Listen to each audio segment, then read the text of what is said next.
Noah Carter slammed his fist down on the kitchen counter so hard the microwave dinner jumped off the tray and splattered across the floor. He stood there breathing hard, a 41-year-old Navy veteran shaking over a plate of frozen turkey on Christmas Eve. Then he heard the small voice behind him, "Daddy!" And he froze. His daughter was watching. And in that second, he realized the man who'd survived 2 deployments couldn't survive one quiet night alone. But here's what nobody knew. The woman who would knock on his door 20 minutes later was about to ask him the strangest favor of his life, and the lie they told would become the only true thing either of them had left. If you're watching this, do me a favor. Drop the name of your city in the comments so I can see how far this story travels tonight. And if stories about second chances mean something to you, subscribe, and stay with me to the very end. You won't want to miss what happens on that fire escape. The plate was still on the floor. Noah crouched down slowly like his knees had aged 20 years in the last 20 seconds, and started picking up the pieces of turkey and instant mashed potatoes with a paper towel. He didn't look up. He couldn't. Because Emma was standing in the hallway in her footed pajamas, the ones with the cartoon reindeer on them, holding her stuffed rabbit by one ear, and she was looking at him the way kids look at a thing they don't have words for yet. "Daddy, why'd you throw your dinner?" "I didn't throw it, baby. It fell." "It fell up." He almost laughed. 4 years old, and already catching him in lies. "Yeah," he said. "It fell up. Daddy made a mistake. Go back to bed, okay? It's late." "It's Christmas." "Almost. It's Christmas Eve. Christmas is tomorrow." Emma didn't move. She had her mother's eyes. That was the thing that wrecked him a little more every single day. The same wide, dark, serious eyes that used to look at him across a dinner table back when there were 3 plates instead of 1. She wrapped both arms around the rabbit and pressed it to her chest. "Is Mommy coming for Christmas?" Noah stopped wiping the floor. 14 months. 14 months since Sarah had stood in the doorway of their old place with 2 suitcases and said the words that had carved a hole in him that no deployment, no firefight, no funeral had ever managed to carve. "I can't do this, Noah. I'm not built for this. I'm sorry." She hadn't even raised her voice. That was the part that still got him at 2 in the morning. She'd said it the way you'd cancel a dinner reservation. "No, baby," he said quietly. "Mommy's not coming." "Why?" "Because she's far away." "Why?" He set the paper towel down. He looked at his daughter, and he made his face do the thing it had learned to do, the steady thing, the safe thing, the thing that said, "Daddy's got it handled," even when Daddy had nothing handled at all. "Because grown-ups make decisions sometimes," he said. "And they're not your fault. None of it is your fault, you hear me? Now come on, bed." He carried her down the short hallway of the apartment, and she was already half asleep against his shoulder by the time they reached her room, which wasn't really a room, so much as a corner of the second bedroom he'd partitioned off with a bookshelf. He laid her down. He pulled the blanket up. He tucked the rabbit in beside her, because she wouldn't sleep otherwise. "Daddy." "Yeah." "You're not gonna leave, right?" And there it was. The question under all the other questions. The one she'd started asking 3 months ago and hadn't stopped asking since, in 100 different forms, at 100 different hours. "No," Noah said. "I'm never gonna leave. I promise you that. I will be here every single morning when you wake up for the rest of your life until you're so sick of me, you want to throw me on the floor." She giggled. "I won't throw you." "You might. I'm pretty annoying." "You're not annoying. You're my daddy." He kissed her forehead. He stayed there until her breathing went slow and even. And then he stayed a little longer than that, because the apartment on the other side of that bookshelf was waiting for him, and he knew exactly what it had to offer. Nothing. It had nothing to offer. That was the whole problem. When he finally stood up and walked back to the kitchen, the radiator had started its nightly performance, that low metallic knock knock knock that the landlord swore he'd fix back in October and hadn't touched since. Noah poured the rest of the ruined dinner into the trash. He stood at the counter and ate 2 slices of bread and a piece of cheese standing up, because that was easier than cooking again, and easier than sitting down at a table built for a family that didn't exist anymore. Outside, the city was alive. He could hear it through the thin glass. Somewhere down the block, a group of people were laughing, the loud kind of laughing that comes from being warm and a little drunk and surrounded by people you love. A car horn played the first 3 notes of a Christmas song. Somewhere, a baby was crying and somebody was singing to it. The whole world was full tonight, packed to the edges with light and noise and belonging. And Noah Carter stood in his cold kitchen in the middle of all of it, completely perfectly alone. He told himself he was fine. He'd been telling himself that for 14 months. I'm fine, we're fine, we're getting through it. He told it to his sister when she called from Ohio. He told it to the guys from his old unit in the group text he never answered anymore. He told it to the lady at Emma's daycare who looked at him with those soft, pitying eyes every time he picked Emma up still wearing his work boots, covered in concrete dust. I'm fine. The truth was simpler, and he knew it, and he hated that he knew it. He wasn't living. He was enduring. There was a difference, and he'd learned it the hard way. Living was what he'd done before. Enduring was what you did in a foxhole. Enduring was holding your position and waiting for something to change and knowing in your gut that it wasn't going to. He'd survived war. He genuinely had. He'd come home from places he didn't talk about with all his fingers and all his limbs and a chest full of things that didn't have names. And he'd actually thought that the hard part was behind him. That a marriage and a baby and a job pouring foundations for buildings that would outlast him was the easy part, the reward part. Nobody told him that loneliness could do what mortars couldn't. He was still standing there chewing the last of the bread when somebody knocked on his door. He froze. Nobody knocked on his door. Not as he checked the microwave clock 9:47 on Christmas Eve. The only people who ever came by were the maintenance guy and the kid who delivered the building's mail to the wrong apartments, and neither of them came at night. He set the bread down. He walked to the door. He looked through the peephole, and he saw a woman he recognized barely from across the hall. 4B. He'd seen her maybe a dozen times in the year he'd lived here. Always moving fast. Always with earbuds in, or a phone to her ear, or grocery bags cutting into her fingers. Pretty in a tired way. The kind of person who said, "Hey, how's it going?" without stopping to hear the answer, which suited him fine, because he never wanted to give one. He opened the door. "Hi," she said. "Noah Wright 4A. "Yeah." "Ava. Collins. I'm right across." She pointed at her own door, then dropped her hand like she realized how dumb that was. She was wearing a coat, a nice one, dark green, like she was on her way out somewhere. Her makeup was done. But her eyes were wrong. Noah had spent enough years learning to read faces in bad situations to know when someone was about to fall apart, and this woman was about 90 seconds from falling apart. "Okay," he said. "Hi. Is everything all right? Is there a problem with the building?" No, the building's fine. She laughed a short, panicked laugh and pressed the back of her hand to her mouth. "Okay, this is going to sound completely insane. I need you to know up front that I know how insane it sounds, and I wouldn't be here if I had literally any other option, and you can absolutely say no, and I'll never bother you again, I swear." Ava. "But I'm desperate." "I'm actually desperate, which is not a word I use. I'm a very together person. Normally ask anyone." Ava. He said it the way he used to say things to scared 18-year-olds when the world was coming apart around them. Low, steady, an anchor. "Slow down. What do you need?" She took a breath. She looked him dead in the eyes. "I need you to pretend to be my boyfriend for one night." For a long moment, Noah didn't say anything at all. Behind him, the radiator knocked. Down the hall, a door opened and closed. He stood there in the doorway, in his old gray navy hoodie and his socks holding the edge of the door, and he tried to figure out if he'd heard her right. "You want me to what?"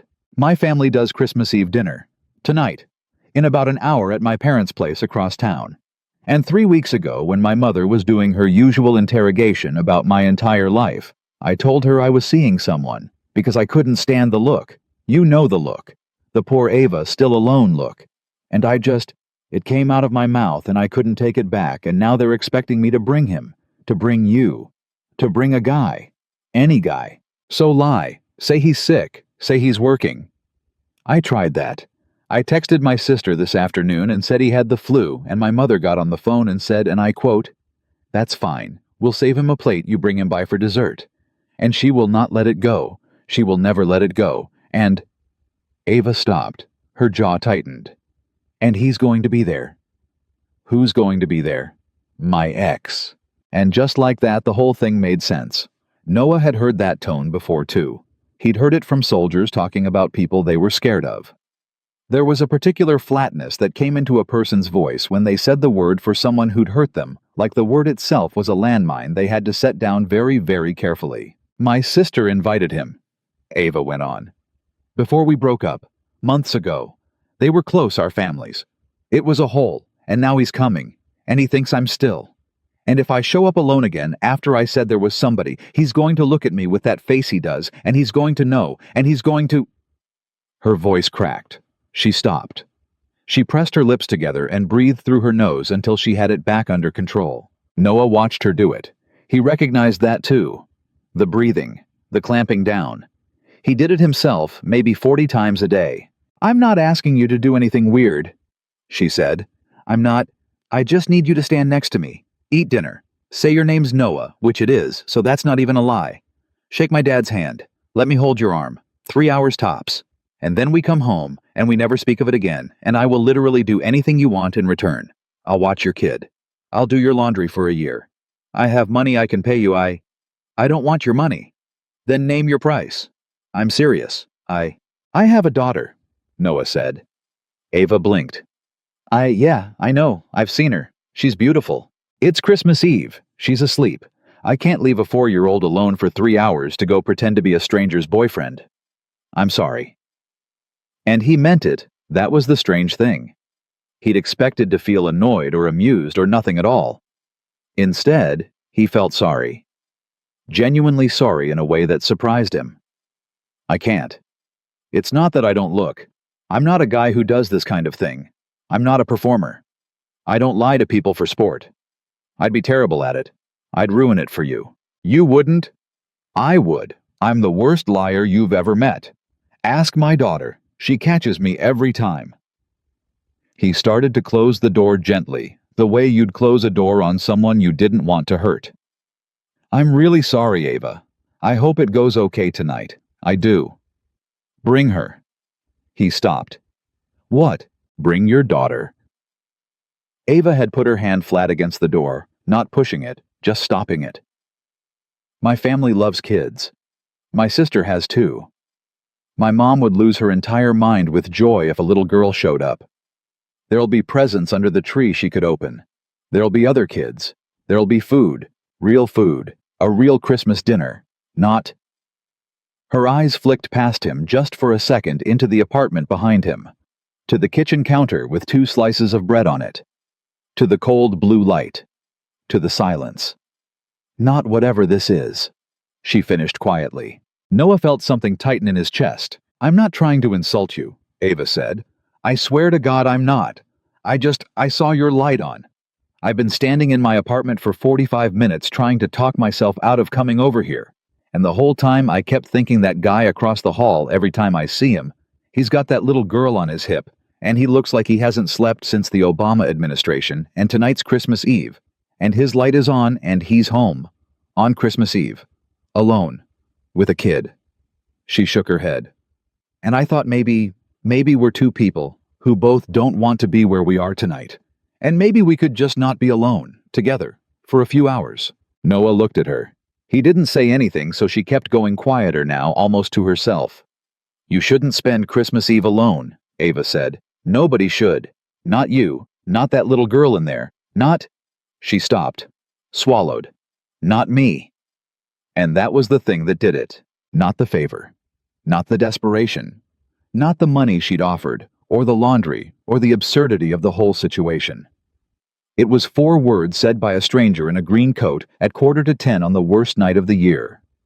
You shouldn't spend Christmas Eve alone. Because he'd been telling himself the opposite for 14 months. He'd been telling himself that alone was fine. That alone was strong. That a man who'd done what he'd done and seen what he'd seen didn't need anybody, that he could hold the line forever, just him and Emma, and the knocking radiator, and that this was just how his life was now, and he should be grateful for it, because at least he had his daughter, and a lot of men came home with less. He'd been telling himself he was fine.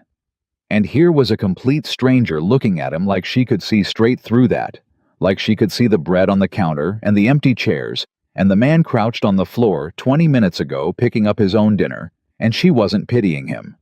That was the thing. She wasn't pitying him. She was recognizing him, like she'd looked across the hall and seen her own reflection. "She's asleep," Noah heard himself say. Ava went very still, like she was afraid any sudden movement would scare him off. "We can wake her gently, or carry her. She can sleep in the car, sleep at my parents' whatever. My mom has a whole guest room set up for the nieces. She has a thing about new places. Since her mom left, she gets scared." "Then I'll make sure she's not scared," Ava said simply. "I'm good with scared. I have a lot of practice." Noah looked back over his shoulder into the apartment. At the bookshelf partition. At the corner where his daughter was sleeping with a stuffed rabbit in a home he'd tried so hard to make warm and had only managed to make survivable. He thought about tomorrow morning, about Christmas, about the 2 presents he'd wrapped badly and hidden in his closet, and the breakfast he'd planned to make, and the long, long quiet day that would stretch out after it with nothing in it but the 2 of them and the television, and the unbearable grinding effort of pretending to a 4-year-old that everything was okay. He thought about Emma waking up tomorrow and asking again if Mommy was coming. And he thought, maybe she needs this more than I do. Maybe a kid should get to see a real Christmas, real food, a tree, presents, people laughing. Maybe she should get to remember that the world is like that even if her own house can't be even just for one night. That was how he justified it to himself. He'd realize later that it wasn't really the reason at all. But it was the reason he gave himself in the doorway, and it was enough. "This is insane," he said. "It's completely insane," Ava agreed. "It's the most insane thing I've ever done. My therapist is going to have a field day." "I'm not good at lying." "You won't have to lie. You'll have to stand there and be quiet and intimidating, which frankly, you look like you do for a living." "I pour concrete for a living." "Even better. My dad will love you. He builds birdhouses. It's a whole personality." She was talking fast now, the relief making her giddy, and Noah found to his complete surprise that the corner of his mouth was trying to do something it hadn't done in a long time. "Turn up." "Is that a yes? Please tell me that's a yes, because I have to leave in 20 minutes, and I need to figure out a story for how we met." "We met across the hall," Noah said. "That's the story. It's true. It's the only part of this I'll be able to say without my face giving me away." "Okay, we met across the hall. That's good. That's actually really sweet." Ava's eyes widened slightly like she'd surprised herself. "Neighbors. Single dad and the girl across the hall. People love that." "People aren't going to love anything because I'm going to say 4 words all night and then we're going to leave." "That's fine. The strong silent thing plays. Trust me." She was already backing toward her own door. 20 minutes. Dress dress like you're meeting parents. Do you own a sweater? I own a sweater. Wear the sweater. And Noah. She stopped halfway across the hall and the giddiness dropped out of her voice all at once, and for a second she just looked at him, really looked at him the way she had a minute ago. "Thank you. I mean it. I know what I'm asking. I know it's strange. I didn't have anyone else. I don't have a single other person I could have asked." Her voice wobbled. She steadied it. "And you said yes. So, thank you." "Don't thank me yet," Noah said. "I might be terrible." "You won't be terrible." She opened her door. "You're a terrible liar, you said so yourself. Honest people make the best fake boyfriends. Nobody believes the smooth ones." And then she was gone into 4B, leaving him standing in the doorway in his socks. Noah closed the door slowly. He leaned his back against it. He stood there in the quiet of his apartment, the radiator knocking the city, laughing through the glass, and he tried to understand what had just happened. He'd just agreed to put on a sweater, wake up his sleeping daughter, and drive across town on Christmas Eve to pretend to be the boyfriend of a woman he'd spoken to maybe 4 times in his life, in front of her family, in front of a man she was clearly terrified of. It was the most reckless thing he'd done since he took off the uniform. And underneath the disbelief, underneath the, "What am I doing?" there was something else. Something he hadn't felt in so long that it took him a second to even recognize it. It moved in his chest, small and warm, and almost painful, like blood coming back into a limb that had gone numb. He was looking forward to something. For the first time in 14 months, there was a thing on the other side of the next hour that wasn't just more silence. There was a place to go, people to meet, a reason to put on the sweater and comb his hair and look at himself in the mirror like a man who still belonged to the world. He didn't trust it. He didn't understand it. A complete stranger had knocked on his door with a crazy request, and somehow that had cracked something open in him, and he wasn't sure he wanted it cracked open, because cracked open things could be hurt again, and he had built 14 solid months of not being able to be hurt again. He pushed off the door. He went to his closet. He found the sweater. Dark blue, a Christmas gift from Sarah 2 years ago, still half decent, and he held it in his hands for a second, then put it on anyway, because it was the only one he owned, and there was no time for ghosts. Then he went to wake his daughter. She stirred when he touched her shoulder, surfacing slowly, blinking up at him in the dark. "Daddy." "Hey, baby. Hey, I need you to wake up for me, okay? Just a little. We're going on an adventure." "It's nighttime." "I know. It's a special nighttime adventure. We're going to a Christmas party." Emma sat up instantly, more awake the way only a 4-year-old can go from dead asleep to fully operational at the word party. A Christmas party with a tree. With a tree, and other kids, and presents you can open, and real food, the kind with mashed potatoes that don't come from a box. Is Mommy gonna be there? The question again.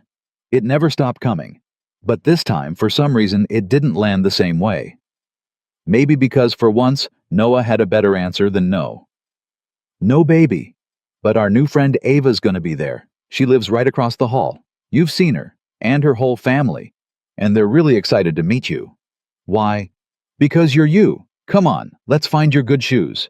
The sparkly ones. The sparkly ones." Emma scrambled out of bed.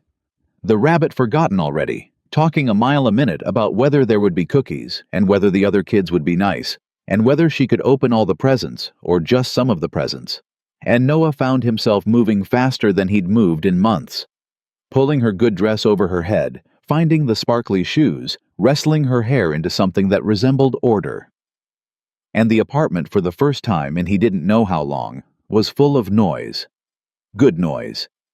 The noise of a child getting ready to go somewhere wonderful. He caught sight of the two of them in the hallway mirror as they headed for the door. Him in his blue sweater, Emma in her good dress and sparkly shoes. Both of them flushed and a little frantic and alive. And he stopped for half a second, just half a second, and looked. He didn't recognize the man in the mirror. The man in the mirror looked like he was going somewhere.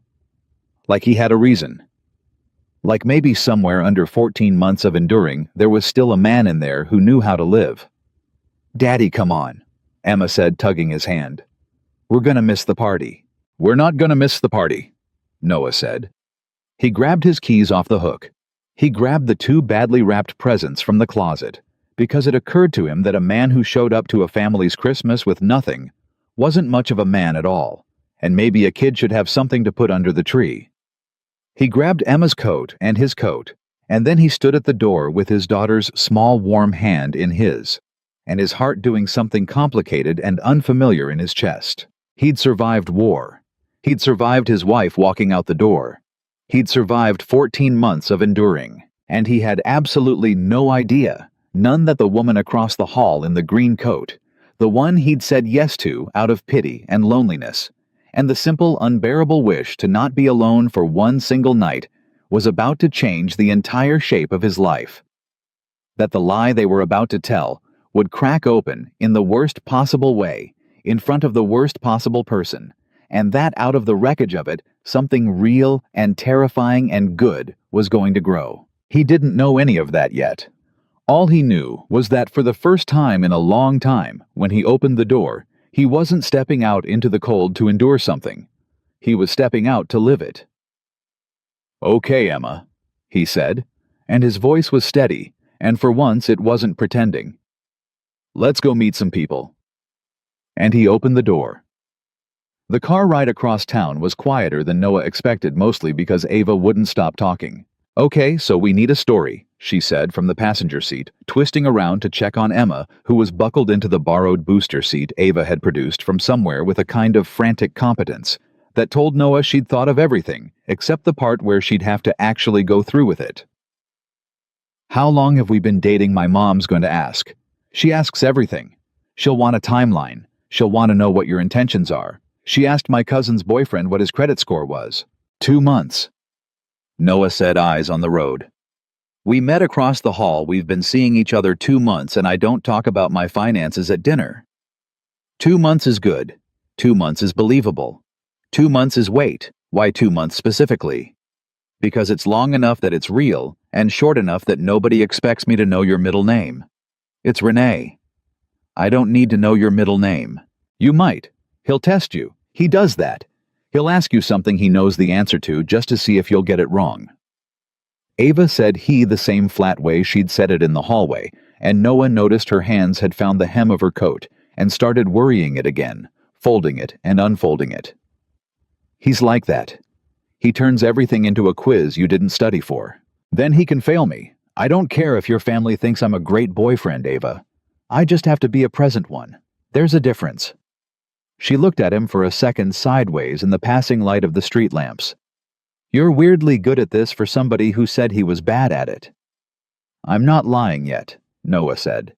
It's easy before you have to do it. From the back seat, a small voice cut in. Are you Daddy's girlfriend? The car went quiet. Ava turned all the way around. She said. I'm Emma, right? I'm Ava. I'm your daddy's friend. We're going to a party at my house, my mom and dad's house. My daddy doesn't have girlfriends, Emma announced with the absolute conviction of a 4-year-old stating a law of physics. He has me. Noah laughed before he could stop himself. A short, surprised bark of a laugh, the kind that came out of him so rarely these days that it almost felt like coughing. That's right, baby. I have you. And Ava's coming because she's your friend. That's right. Okay, Emma said, satisfied, and went back to looking out the window at the lights. Ava settled back into her seat, and for a moment neither of them said anything. Then quietly she said, She's something. She's everything. Noah said, and he didn't mean for it to come out as heavy as it did, but it did, and Ava didn't say anything cute back. She just nodded like she understood and looked out her own window. The house when they got there was the kind of house Noah used to imagine before everything went wrong. 2 stories lit up like a postcard, every window glowing gold, a wreath on the door, and those electric candles in the windowsills, and a lawn full of the cheerful, slightly tacky inflatable decorations that meant a family had kids in it once and never quite stopped. Cars lined the whole street. He could hear music from inside before he even turned off the engine. Okay, Ava said, and she didn't move to get out. Her hand was on the door handle, but she didn't open it. Okay, here's where I tell you it's not too late to turn around. You're not turning around. No. But you could. I'd understand. I'd find a way to explain it. I'd say you got called into work. Ava. He turned the engine off. The car ticked in the cold. Look at me. She looked at him. You came to my door tonight because you didn't want to do this alone, he said. So you're not doing it alone. I'm right here. I'll be right next to you the whole time. You don't have to be brave by yourself. That's the whole deal. That's the only thing I'm actually here to do. He watched something move across her face, surprise mostly, and under it, something that looked almost like grief, like she wasn't used to being told she didn't have to do the hard thing alone, like the offer was a language she'd half forgotten. Her eyes went bright. She blinked it back fast, the way he'd seen her do in the hallway. You're really bad at being a fake boyfriend, she said thickly. That was a real boyfriend thing to say. I told you I'd be bad at it. Yeah, well... She wiped under her eye with one knuckle, careful of the makeup. Don't do it again, or I'll cry in front of my mother, and she'll think you proposed. She took a breath, squared her shoulders, and put on a face. Noah watched her do. It watched her assemble the bright, capable, I'm so happy to be here version of herself piece by piece, like a soldier checking gear before going outside the wire. Okay, let's go. Get the kid. Smile. We're in love and everything's great. Everything's great. Noah agreed and got out to unbuckle his daughter. The door opened before they were halfway up the walk, and a woman who could only have been Ava's mother filled the doorway with light spilling out behind her. There she is. Ava Renee Collins, you said. 7. And it's almost 9. And then she saw Noah, and then she saw Emma, and the entire shape of her changed in an instant, the scolding dropping away into pure, undiluted delight. Oh, well, hello. And who is this? Mom. Ava said, this is Noah, and this is his daughter Emma. Noah, her mother said. And the way she said it, turning the name over, weighing it, looking at him with eyes that missed absolutely nothing, told Noah everything he needed to know about where Ava got her habit of reading people. Noah, it is so nice to finally meet you. Ava's told us almost nothing because Ava tells us nothing, but she told us enough. She stuck out her hand. Diane, I'm the mother. Come in, you're letting the cold in, and good Lord, look at this little angel. Emma had retreated halfway behind Noah's leg, gripping a fistful of his jeans, peering up at the bright, loud stranger in the doorway, with the wary, frozen expression Noah knew too well. It was the look she got at daycare drop-off. The look she got whenever the world presented her with something new, and she had to decide whether it was going to take something away from her. Noah crouched down to her level, right there on the walk. Hey, he said quietly, just to her. You see all those lights? You see the tree in the window? There's going to be cookies in there and other kids, and you don't have to talk to anybody. You don't want to. You can hold my hand the whole time. Okay, I'm not going anywhere. I'm right here. Emma looked at him. Then she looked at Diane, who had to her enormous credit crouched down too, all the way down to the cold walkway in her nice Christmas dinner clothes, so that she was at eye level with a 4-year-old. I have a question for you, Diane said to Emma, very seriously, woman to woman. Do you like dogs? Emma's eyes went wide. You have a dog. I have a very old, very fat, very sweet dog named Biscuit, who has been waiting his whole life for a little girl exactly your size to come scratch his belly. He's right inside by the fire. Would you like to meet him? There was a long pause while Emma weighed this against every fear she had. And then slowly, her hand came loose from Noah's jeans. Is he nice? He's the nicest dog in the whole world, Diane said. He's nicer than most people I know. Okay, Emma whispered. And she took Diane's offered hand, and just like that, after 14 months of Noah barely being able to get her to leave his side at a birthday party, she walked into the house holding a stranger's hand off to meet a dog named Biscuit. Noah stood up slowly. He realized his throat was tight. She's good with kids, Ava said beside him low. She raised 4 of us. She's basically a professional. Yeah, Noah managed. I see that. They went in. The inside of the house hit him like a wall heat and noise, and the smell of a turkey that had clearly been cooking all day. Cinnamon and pine and somebody's perfume. A fire actually crackling in an actual fireplace. A tree in the corner so loaded with ornaments and lights that it leaned slightly to one side. And people. So many people. A pack of kids ran through the living room shrieking. A football game played silently on a TV nobody was watching. Somewhere a baby was being passed around. It was chaos, the good kind, the kind Noah hadn't stood inside of since he couldn't remember when. Since before. Since another life. For one disorienting second, he just stood in the entryway and let it wash over him, and the loneliness he'd been carrying around for 14 months pressed up so hard against all this warmth that it nearly took his legs out from under him. He'd forgotten. That was the thing nobody told you. You forgot what it felt like, so that when you walked back into it, it didn't feel like coming home. It felt like an ambush. A hand landed on his shoulder. He turned half-braced old reflexes and found himself looking at a big man in a Christmas sweater with a face like worn leather and eyes exactly like Ava's. You the boyfriend, the man said. Not a question. Yes, sir. Noah Carter. Frank, her father.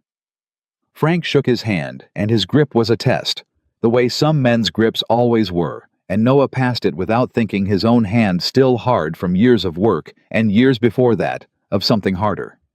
Frank's eyebrows went up a fraction. Carter. What do you do, Noah Carter? Structural engineer. Mostly commercial foundations now. I pour concrete frame buildings, make sure things don't fall down.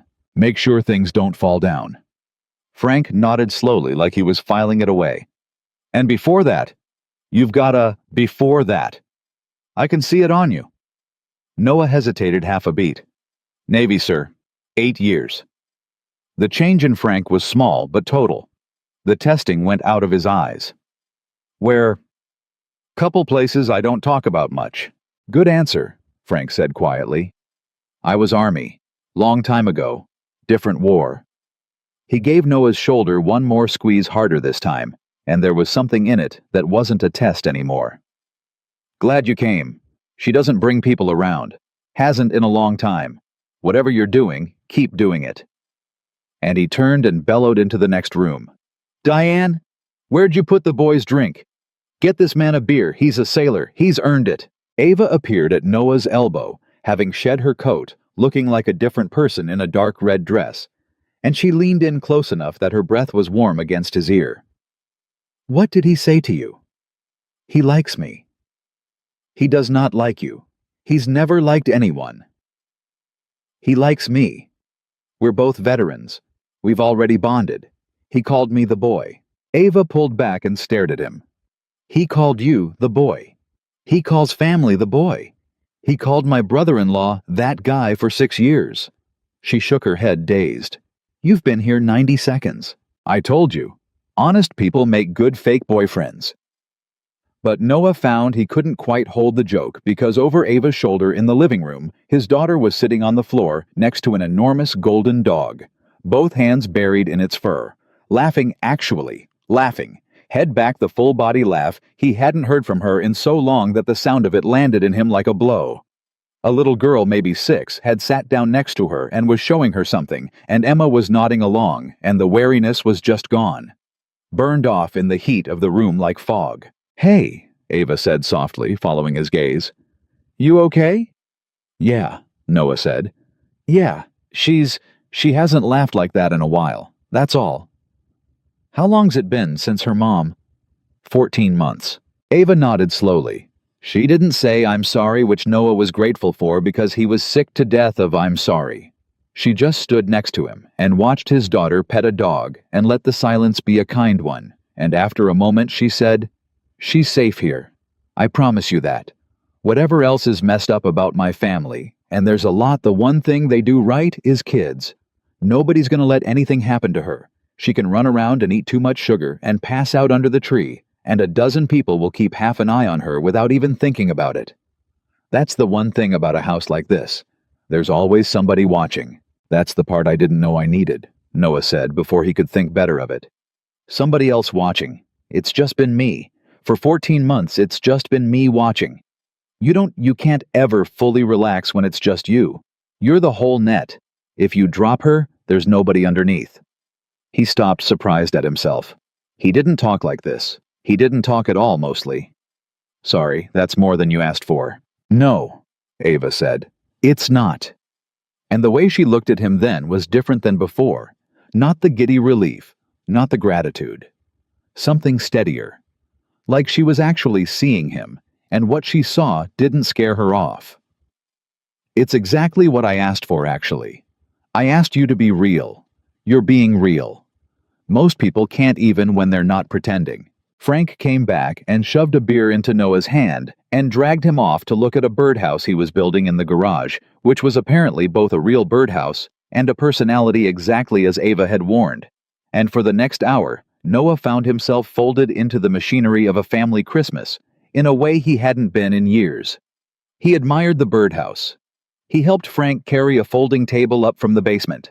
He got introduced to aunts and uncles and a brother of Ava's named Danny, who was loud and warm and clearly the favorite, and a sister.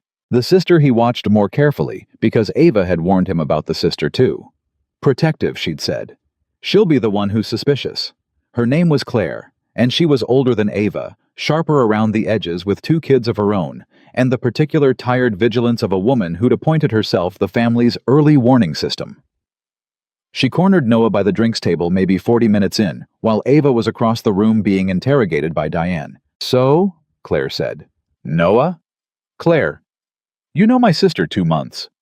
Little over 2 months. You know what she's been through." Noah set his beer down. He looked at Claire, and he made a decision fast the way he'd learned to make decisions, that the truth, or at least a true-shaped thing, was going to serve him better here than any rehearsed story. "I know enough to know somebody hurt her," he said quietly. "I know she doesn't talk about it. I know there's a guy coming tonight who she's scared of even though she'd never use that word, and I know I'm not going to let anything happen to her in front of me. That's about as far as my knowledge goes. But it's the part that matters." Claire stared at him for a long moment. Something in her jaw loosened. "He really did a number on her?" she said low, glancing across the room to make sure Ava wasn't in earshot. "Marcus, the ex. He's coming because I invited him months ago before she finally told me what it was actually like. And now I can't uninvite him without making it a whole thing, and I have been sick about it for 2 weeks. She picked at the label on a wine bottle. "She doesn't know I know how bad it was. She told me one thing, and I figured out the rest. The way she'd flinch when her phone buzzed. The way she stopped, she used to be loud. Like Danny. She stopped being loud. She's pretty loud tonight," Noah said. "She talked the whole car ride here." Claire's eyes came up to his, surprised, and then slowly she smiled, the first real smile she'd given him. "Yeah." "Wouldn't shut up. Tried to make me memorize her middle name." "It's Renee." "So I've been told." Claire laughed a real laugh, and the last of the suspicion went out of her. She picked up her wine. "Okay, Noah, okay. I don't know what you are exactly. 2 months single, dad shows up on Christmas Eve with a kid. My dad already likes you, which has literally never happened. But whatever you are, you got her talking again. So you're all right with me." She started to move off, then turned back. "Just when he gets here. Marcus, stay close to her. He's good at finding the cracks. He'll smile the whole time he's doing it. Don't let the smile fool you." "I won't," Noah said. "Dinner's in 20, Claire said, and was gone. He found Ava again by the tree where Emma had migrated, the little girl now thoroughly at home lying on her stomach on the floor, with the 6-year-old, the 2 of them shaking presents and guessing what was inside. Ava was sitting on the arm of the couch, watching them with an expression Noah couldn't read. "Your sister approves of me," he said, sitting down on the couch beside her. "I saw. What did you say to her?" "The truth, mostly. It keeps working. It's very confusing." "That's because nobody in my family expects it." Ava was quiet for a second, watching Emma. Then she said, not looking at him, "She's having the time of her life." "Yeah." "When's the last time she had a Christmas like this with all this?" Noah considered the question. "Last year doesn't count. Sarah had just left. I don't even remember last Christmas, honestly. I think I made spaghetti, and we watched a movie, and I cried in the bathroom, and told her I had something in my eye." He said it flat, plain a fact. "Year before that, we were still a family, but it wasn't like this. It was nice, but it was 3 people in an apartment. It wasn't this. I don't think Emma's ever been inside a Christmas like this in her whole life." Ava turned and looked at him, and there was something stricken in her face. "Then I'm glad," she said. "I'm glad I knocked. Even if it's a disaster. Even if it all falls apart in there at dinner. She got this. She got one of these." She nodded toward Emma, who at that exact moment let out a peal of laughter at something the other little girl had said, and the sound of it carried over all the noise of the house. "That's worth it. Whatever happens. That right there is worth the whole insane thing." Noah didn't trust his voice for a second. "Ava," he said finally. "Yeah. Why'd you really knock on my door?" She blinked. "I told you. You needed a fake boyfriend. I know. But you said yourself your family's full of people. You've got a brother. You've got cousins. You could have asked a friend, a coworker, somebody you actually know. You knocked on the door of a man you've spoken to 4 times. A guy with a kid. On Christmas Eve. Why?" Ava was quiet for a long moment. Across the room, Diane called that the turkey was coming out, and people started drifting toward the dining room, but neither of them moved. "Because you'd understand," she said finally very quietly. "I don't know how to explain it better than that. Every time I saw you in the hall, you had this look. This, I'm holding it together because I have to look. And I knew that look because I see it in the mirror. And I thought if I have to walk into that room tonight and pretend everything's fine in front of the person who taught me how to pretend everything's fine, I want somebody next to me who knows it's pretending, who won't believe my own act. Because if even my fake boyfriend believes I'm fine, then I'm really truly alone in there." She finally looked at him. "Does that make sense? Or is that insane too?" "It makes sense," Noah said. "It's the same reason you said yes," she said. "Isn't it? You didn't say yes for me. You said yes because you didn't want to be alone either, and I was somebody who could see it." Noah opened his mouth, closed it. There was no point in lying. She'd already named it the same way she'd named it standing in his doorway. "Yeah," he said. "That's why I said yes. Pretend survivors," Ava said softly, almost to herself, like she was trying the phrase out. "That's us. A couple of pretend survivors faking our way through one dinner."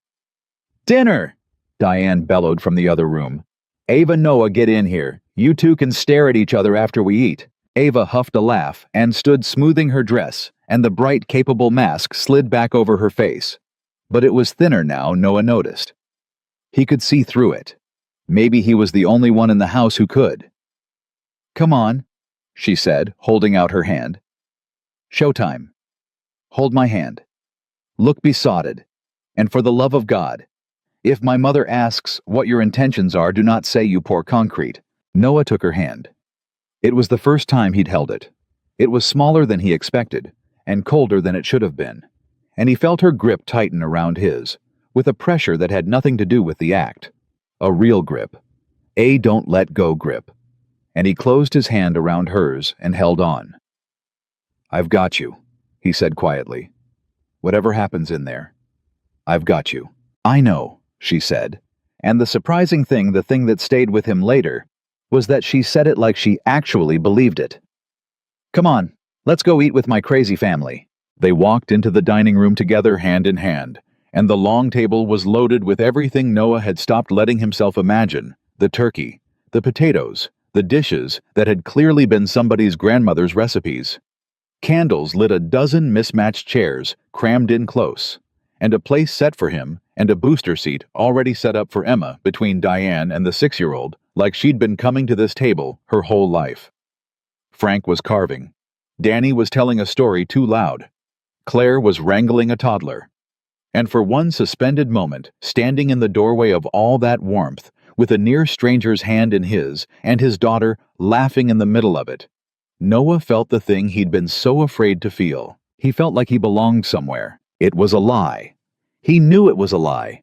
He was a hired hand, a fake man playing a part for one night, and tomorrow he'd be back across the hall eating bread over a counter. But standing in that doorway, it didn't feel like a lie. It felt like the truest thing that had happened to him in 14 months, and that terrified him more than anything that had happened to him in any war, because a thing this good had only one way to go, and Noah Carter knew better than anyone alive how it felt to have the good thing taken away. "Sit, sit, everybody sit," Diane was saying. "Frank, say the thing, say the blessing, the food's getting cold." They sat. Noah pulled out Ava's chair without thinking about it, and caught Diane noticing, and caught Diane's face go soft, and understood that he'd just passed some test he hadn't known he was taking. He sat down beside Ava. Across the table, Emma was already reaching for a roll, and Diane was guiding her hand to put it on a plate. First, gentle, patient, grandmotherly, and Emma was looking up at her with open, easy trust. Frank cleared his throat. The table quieted. "All right," he said. "Lord, thank you for this food. Thank you for this family. Thank you for the new faces at our table tonight." His eyes flicked just once to Noah and Emma. Because a table with more chairs full is a table that's doing its job. Thank you for bringing everybody home safe. Amen. Amen, the table murmured. And that was the exact moment the doorbell rang. Noah felt Ava go rigid beside him. felt her hand find his under the table and grip it hard enough to hurt. Around the table, he watched the warmth flicker. Claire's eyes came up sharp. Diane's smile tightened at the corners. Frank's jaw set. The doorbell rang again. "I'll get it," Danny said, pushing back his chair, oblivious cheerful. "Probably Marcus. Said he might swing by." "Don't," Ava said. It came out too fast, too sharp, and a couple of heads turned. She recovered, forced the brightness back. "I mean, I'll get it. I should get it." But she didn't move. Her hand was a vice around Noah's. Her face had gone the color of the tablecloth. Noah leaned in close, his mouth at her ear, his voice low enough that only she could hear it. "Hey, look at me." She turned. Her eyes were wide, and her breathing had gone shallow and quick, the breathing of someone right at the edge. "I'm right here," he said. "I'm not going anywhere. You don't have to do this part alone either. Whatever he says, whatever he does. He has to get through me first, and he's not getting through me. You understand?" Ava stared at him, and slowly, her breathing steadied. The vice on his hand loosened just slightly into something that was holding on instead of drowning. "Okay," she whispered. "Okay," Noah said. He stood up, still holding her hand, drawing her up with him. "Come on. We'll answer it together." And together, hand in hand, the two of them walked toward the door, toward the man waiting on the other side of it, while behind them the whole table watched in a silence that had crept in under the Christmas music, the silence of a family that knew every single one of them, that the warmth in the room was about to be tested by the cold thing standing on the porch. Ava opened the door, and there he was. Marcus filled the door frame the way a salesman fills it, easy. Smiling, holding a bottle of wine in one hand and a bag of presents in the other, dusted with the cold off the porch. He was handsome, in a way that worked on a room, dark coat, good haircut, the kind of man who'd practiced his whole life at being liked. And his eyes went to Ava first, warm, familiar, proprietary, before they slid to the man standing beside her with her hand in his. "Ava," Marcus said, "you look incredible. God, it's been—" He stepped forward like he was going to hug her, and Noah felt Ava's whole body tense, and without thinking about it, Noah shifted his weight just slightly, just enough that his shoulder came forward, and Marcus's path to her closed. It wasn't aggressive. It looked to anyone watching like a man simply standing next to the woman he was with. But Marcus felt it. Noah saw him feel it. Marcus stopped. The smile didn't move. "And who's this, Noah?" Ava said. Her voice was steady, which Noah knew cost her something. "My boyfriend. Noah, this is Marcus, an old friend of the family." "Old friend of the family."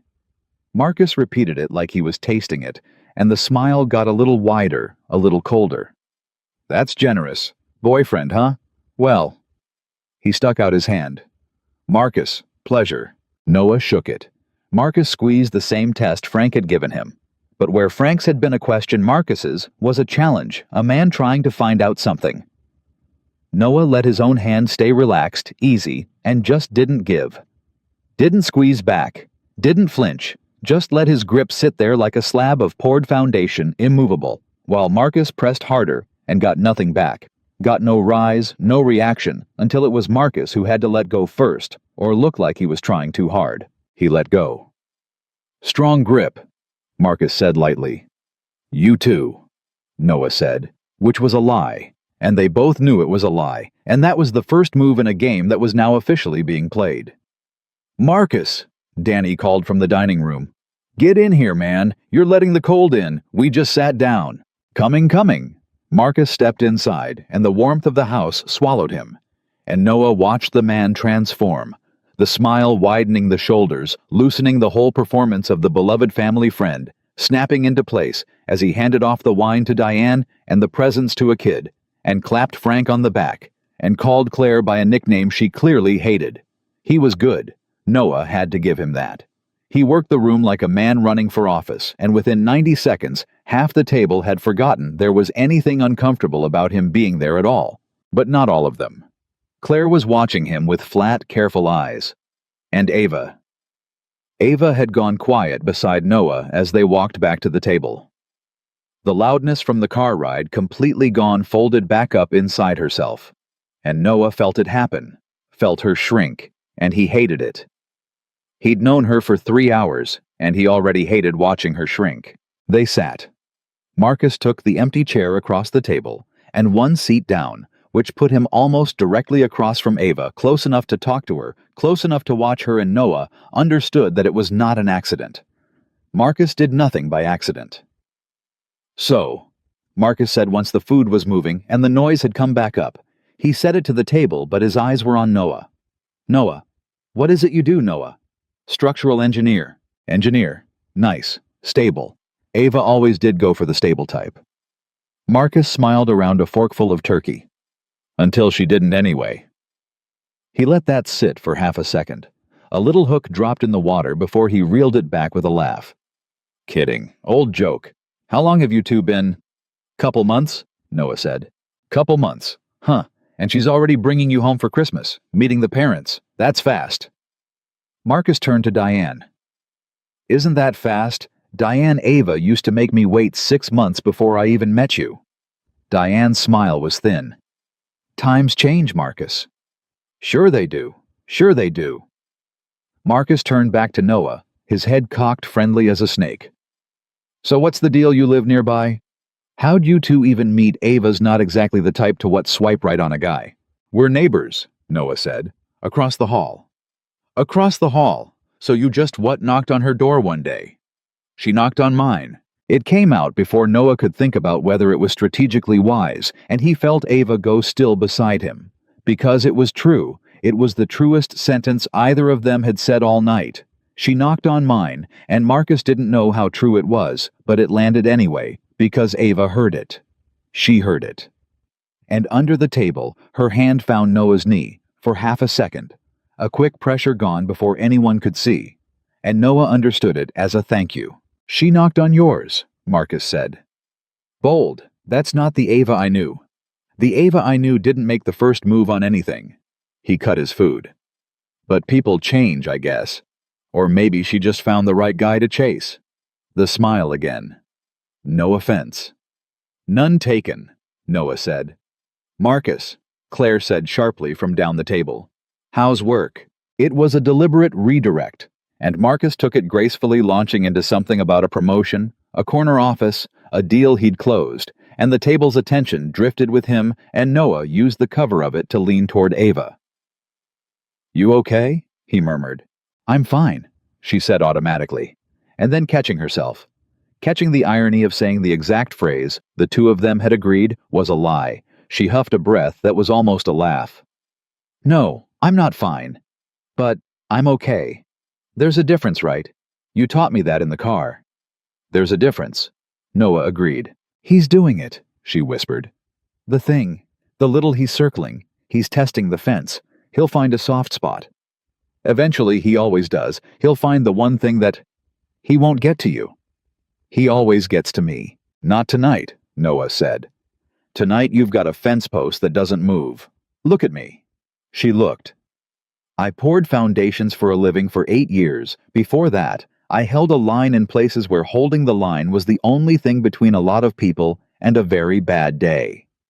He is a salesman in a nice coat. He doesn't scare me. And as long as I'm sitting next to you, he doesn't get to you. Eat your dinner. You did the hard part already. You walked in the door. The rest is just sitting here." Something in Ava's shoulders came down half an inch. She picked up her fork. "You're a really good fake boyfriend," she said quietly. "I keep telling you, it's the honesty throws everybody off." For a while it was almost okay. The dinner moved, the wine flowed. Danny told 3 more stories. Frank corrected the details of all of them. The kids got loud and then got tired, and Emma Noah kept checking on Emma, and every time he looked, she was fine, better than fine. She'd attached herself to Diane and the 6-year-old, and was eating mashed potatoes with her hands and laughing at things she didn't understand completely, unaware of the quiet war being fought across the table. That was the thing that let Noah breathe. As long as Emma was okay, he could handle anything. He'd built his whole life around that single load-bearing fact. But Marcus was patient. That was what made him dangerous. He waited until the plates were being cleared, until Diane had taken a stack to the kitchen, and Frank had gone to find the good whiskey, and the table had loosened into the comfortable chaos of after dinner. and then he leaned back in his chair, swirled his wine, and turned the full beam of his attention on Ava. "You seem good, Ava," he said. "I mean it. You seem really good. I worried about you, you know. I worried you'd, I don't know, fall apart. You always had that in you, that fragile thing. But look at you.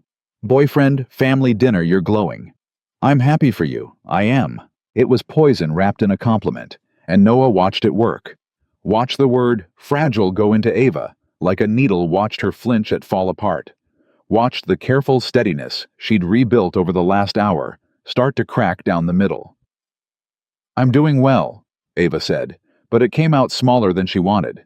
"You are. You really are. It's just funny because—" Marcus laughed, gently, shaking his head like he was sharing a fond memory. "I remember you couldn't even order at a restaurant without asking me what to get. Couldn't make a decision to save your life. Used to call me 12 times a day just to what did you used to say you felt safer when I was handling things." He smiled at Noah, including him in the joke generous warm. "She's a worrier, this one. You probably know that by now. Needs a lot of reassurance, a lot of managing.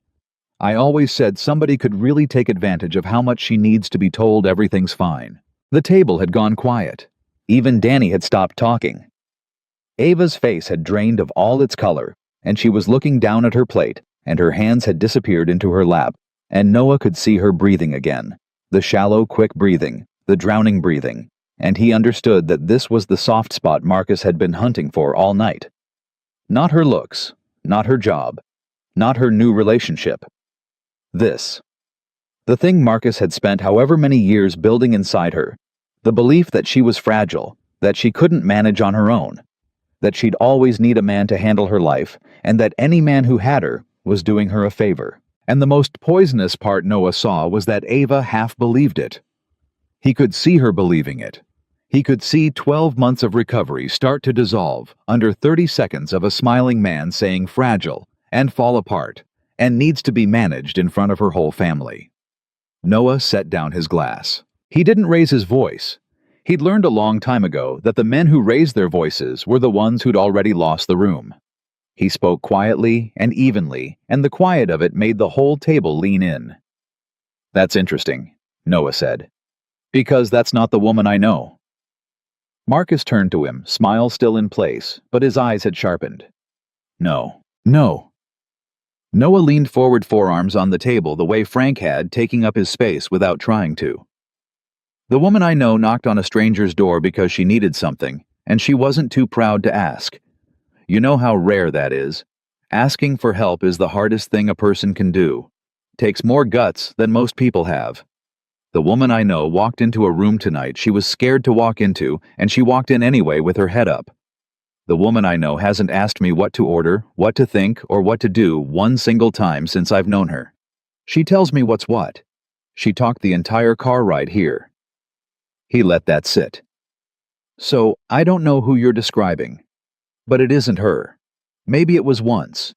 Maybe that's who she was when she was with you. People get small around the wrong people. But that's not who she is now." The table was dead silent. Marcus's smile had frozen into something that was no longer a smile. "She's doing better now," Noah said, "than she ever did with you. Anybody who's known her more than a month can see it. So whatever this is, this whole thing, where you sit at her family's table and call her fragile and tell her she needs managing, you can let it go. Because she's done needing whatever it is you think you gave her." Nobody breathed. Across the table, Claire had a hand over her mouth. Down the table, Frank had reappeared in the doorway with the whiskey bottle in his hand, frozen watching. And Ava. Ava had lifted her head slowly, and she was staring at Noah like he'd reached into her chest and turned a light back on. Marcus recovered fast. He had to give him that. The smile came back, but it was a different smile now, with teeth in it. "Wow," he said, leaning back. 2 months and you've got her all figured out, huh? That's sweet. That's really sweet. You know, the last guy thought he had her figured out too. They always do at the start. Give it time." He looked at Ava, and his voice dropped into something almost gentle, almost tender, which was the most chilling thing he'd done all night. "She's good at this part, aren't you, Ava? The beginning, when everything's still a story. It's the rest she has trouble with. The part where they find out who you really are." He smiled. "But hey, maybe this one's different. Maybe you finally found somebody who can put up with all of it. I really do hope so." And Noah watched the words go into Ava, watched them aim straight for the deepest place. "Not you're fragile this time, but they'll leave when they find out who you really are." The exact fear that lived underneath every other fear. The belief that she was fundamentally too much, too broken, too damaged to be stayed with. He saw it land. He saw her start to fold. So Noah did something he hadn't planned, something that wasn't in any agreement they'd made in the car, something that wasn't acting at all. He reached over and took Ava's hand on top of the table in front of everyone, and he held it, and he said, looking right at her, and not at Marcus at all, "I already know who she really is." Ava's eyes came up to his. "I've known her 2 months," Noah said, still only to her. The rest of the table gone. Marcus gone. The whole room narrowed down to her face. "And I already know who she really is, and I'm still here and I'm not going anywhere. That's not a beginning of the story thing. That's just a true thing. You're not too much. You never were. Somebody just told you that you were over and over until you believed it." He squeezed her hand. "It was a lie. You know that, right? It was always a lie." And here was the thing Noah didn't fully understand until the words were already out of his mouth. He wasn't performing anymore. Somewhere in the last 30 seconds, the performance had ended, and something real had walked in to take its place. And he'd stopped being a man, defending a fake girlfriend from her ex, and become a man telling a woman the truest thing he knew, and the line between those two things had dissolved completely, and he couldn't find it anymore, and he wasn't sure he wanted to. A tear slid down Ava's face. She didn't wipe it away. "Yeah," she said softly just to him. "I know." "Good," Noah said. The silence held for one more second, and then Frank's voice cut across the room, gruff and final from the doorway. "Marcus." Everyone turned. Frank stood there with the whiskey, and his old soldier's face was set like concrete. "I think it's time you headed out, son. It's getting late. Roads are bad." "Frank, come on, we were just—" "It's getting late," Frank said again, and there was nothing to argue within it. "Diane's got your wine. We appreciate you stopping by. Drive safe." Marcus looked around the table at Frank, immovable in the doorway, at Claire, whose eyes had turned to flint, at Diane, who had come back from the kitchen and was standing with her arms crossed, at Danny, who'd finally stopped smiling and was looking at Marcus like he was seeing him clearly for the first time.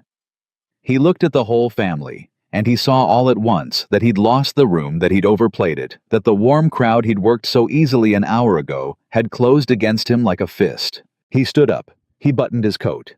The smile he put on was meant to look like he didn't care, and it almost worked, but Noah had seen a lot of men lose, and he knew what it looked like under the mask. "Merry Christmas, everybody," Marcus said. "Ava, it was good to see you. Truly." He paused at the head of the table, and for just a second, his eyes met Noah's, and the mask dropped entirely, and what was underneath was pure, cold dislike. "Take care of her," he said. "She needs a lot of taking care of." "No," Noah said quietly. "She doesn't. That's the part you never understood." Marcus held his gaze for a moment longer. Then he turned and walked out, and the front door closed behind him. And a few seconds later, they heard his car start up and pull away into the cold, and just like that, he was gone. For a moment, nobody said anything. Then Danny let out a long breath and said, "Okay, I never liked that guy." And the whole table broke at once, the tension releasing in a wave of nervous laughter, everybody talking at once, Diane bustling over to fuss at Ava, Claire reaching across the table to grab her sister's other hand.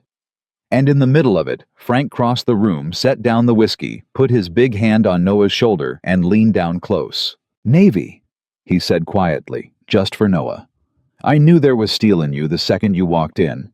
That was well done. That was exactly well done." He squeezed. "She's been lighter tonight than I've seen her in 2 years, and now I know why. You keep doing what you're doing, son." And he straightened up and announced to the room that it was time for pie, and the moment broke into motion again. But Ava hadn't moved. She was still sitting there with Noah's hand in hers, and her sister's hand in her other one, and tears were running freely down her face now, and she was looking at Noah with an expression he couldn't read. Gratitude, yes, but something else underneath it. Something that scared them both. "I need some air," she said suddenly. She let go of Claire's hand and stood. "Noah, can you? I just need a minute. Outside. Will you come?" "Yeah," Noah said. "Of course." He glanced at Emma, who was now fully asleep, curled up on the couch under a blanket. Somebody had put over her Biscuit, the dog lying on the floor beneath her, like a sentry. Diane caught his look and waved him off. "Go," she mouthed. "I've got her. Go." Ava grabbed her coat off the back of the chair.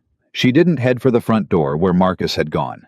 Instead, she went down the hall and through the kitchen to a back door that opened onto a small wooden landing and a set of metal stairs, an old fire escape that ran down the back of the house from a second-floor addition Frank had built decades ago.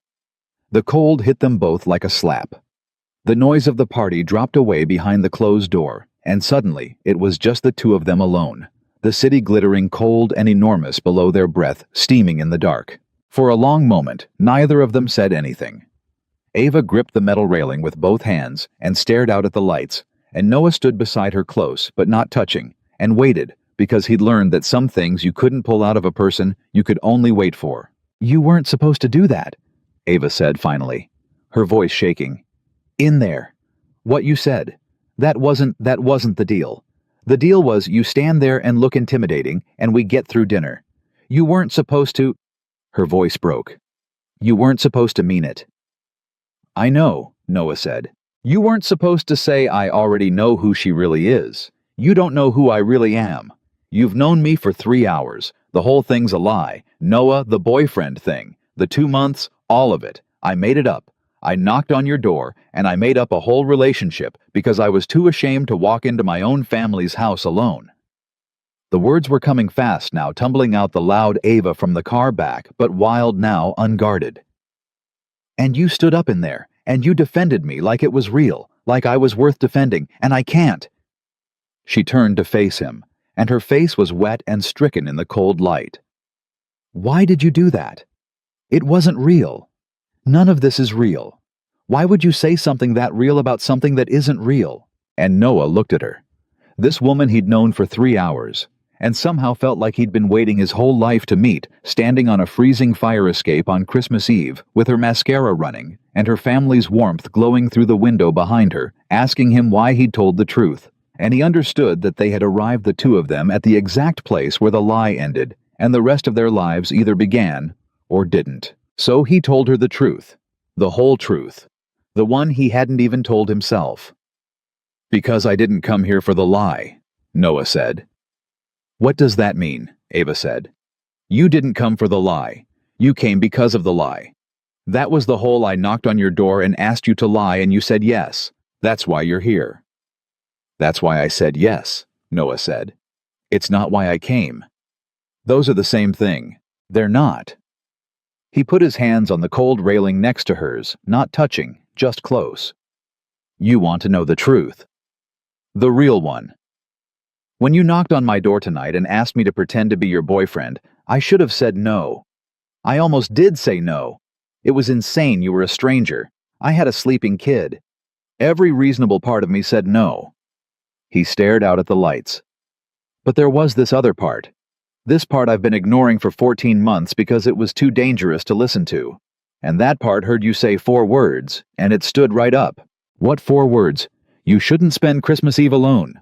Ava went quiet. "I've been telling myself I was fine for 14 months, Noah said. "Since my wife walked out. I told everybody I was fine. My sister, the guys from my unit, the lady at Emma's daycare. I told myself I was fine. I built a whole life out of being fine. Get up, make Emma breakfast, drop her off, pour concrete, pick her up, make dinner, put her to bed, sit in the dark, do it again. And I called that fine. I called that getting through it." He shook his head slowly. "And then a stranger knocks on my door on the worst night of the year and says you shouldn't spend Christmas Eve alone, and it was like somebody turned a light on in a room I'd been telling myself was empty. And I saw that it wasn't empty. It was just full of stuff I'd been refusing to look at. Noah. So no, I didn't come for the lie. The lie was the excuse. The lie was the thing that let me say yes without admitting the real reason. He turned to look at her. I came because I was drowning Ava. I've been drowning for 14 months and getting real good at pretending I could breathe. And you knocked on my door and offered me a few hours where I didn't have to pretend where I could be in a warm room full of people and watch my daughter laugh and not be alone for one single night. That's why I came. Not for you, not for the lie, for that. I'm sorry if that's not. I'm sorry if that's worse somehow. But it's the truth. For a long moment, Ava didn't say anything. The wind moved through the metal stairs below them. Behind the glass, the party glowed warm and far away like a life happening to other people. It's not worse, she said finally. It's the same as me. What do you mean? I didn't knock on your door because I needed a fake boyfriend. She laughed a small broken sound. I mean I did, but that's the lie I told myself. That's my version of your excuse. She wiped her face with the back of her hand. The truth is, I've been alone in that apartment across the hall for a year, ever since I finally got away from him, and I have a whole family that loves me 20 minutes across town, and I am lonelier than I have ever been in my entire life. Because the thing he did to me, the thing Marcus did, he made me afraid of people. He made me afraid of needing anybody because needing somebody is how he got his hooks in. So I got out and I got safe, and I built this little careful life where I don't need anyone, and nobody can hurt me. And you know what that is? Her voice cracked. That's not safe. That's just a different cage. I traded a cage with a man in it for a cage with nobody in it, and I called that getting better. Ava. And then it's Christmas Eve, and I have to go to this dinner and face him, and I'm standing in my apartment terrified, and I look out my peephole, and I see your light on across the hall. And I thought about you. The single dad with the kid on his hip and the 1,000-yard stare. And I didn't think there's a guy who can pretend to be my boyfriend. That's not what I thought. I thought...